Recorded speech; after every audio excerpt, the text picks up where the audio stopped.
Hi friends, welcome to Padmasini kitchen. 3 నెలల gap తర్వాత మళ్ళీ వచ్చాను. ఇక్కడ నుంచి మ్యూజిక్ లేదు, ఓన్లీ వాయిస్తో మన వంటలు. ఈరోజు కాఫీ క్యారమెల్ పుడింగ్, ఇది నెక్స్ట్ లెవెల్.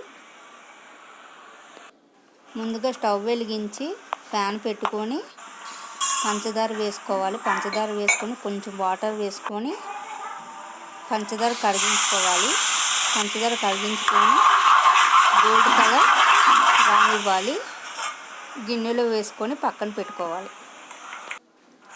ఇప్పుడు గిన్నె తీసుకొని 2 గుడ్లు పగలగొట్టుకోవాలి. కాఫీ పౌడర్ వేసుకోవాలి, 1 ప్యాకెట్.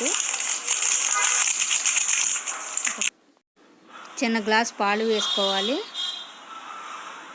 4 స్పూన్లు పంచదార వేసుకోవాలి. మిక్స్ చేసుకోవాలి బాగా.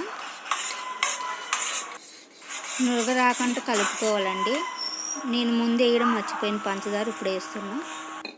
నేను చిన్న గిన్నె తీసుకున్నాను, మీరు స్టార్టింగ్ పెద్ద గిన్నె తీసుకోండి. క్యారమెల్ రెడీ చేసుకున్న గిన్నెలో వడపోసుకొని పెట్టుకోవాలి. స్టవ్ వెలిగించి ఇడ్లీ కుక్కర్లో వాటర్ పోసుకొని స్టవ్ మీద పెట్టుకొని దాంట్లో మనం రెడీ చేసుకున్న క్యారమెల్ పుడి పెట్టి ప్లేట్ పెట్టుకొని పైన ఒక క్లోజ్ చేసి మీడియం మంట మీద ఉడికించుకోవాలండి. క్యారమెల్ ఫుడ్ అయిపోయిందండి. మూత తీసి చూద్దాం. ప్లేట్ తీసి చూద్దాం. చూడండి, అయిపోయింది క్యారమెల్ పొడి. ఒకసారి ఉడికిందో లేదో చూద్దామండి. అయిపోయిందండి. కొంచెం చల్లగా అయ్యాక ఒక మూత పెట్టి దాని మీద రివర్స్ చేసి కొట్టండి. కొడితే క్యారమెల్ పొడి రెడీ. చూడండి, ఇక్కడ ఒక టిప్ చెప్తానండి.